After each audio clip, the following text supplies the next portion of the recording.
Hello friends, welcome to my channel world of Ruchika. কালকে বেশ বৃষ্টি হয়েছে আমাদের ওয়েস্ট বেঙ্গলে।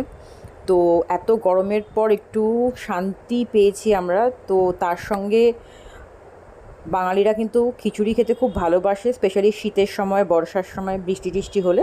তো কালকে আমি বানিয়ে ফেলেছিলাম গোবিন্দভোগ চাল দিয়ে খিচুড়ি। খুব ইজি, ভীষণ টেস্টি। আমি রেসিপিটা অবশ্যই দেব। তার সঙ্গে বেগুন ভাজা আর অমলেট আর পাঁপড় ভাজা, আর সঙ্গে গন্ধরাজ লেবু। গন্ধরাজ লেবু দিয়ে খিচুড়ি ট্রাই করবেন, অসাধারণ লাগে।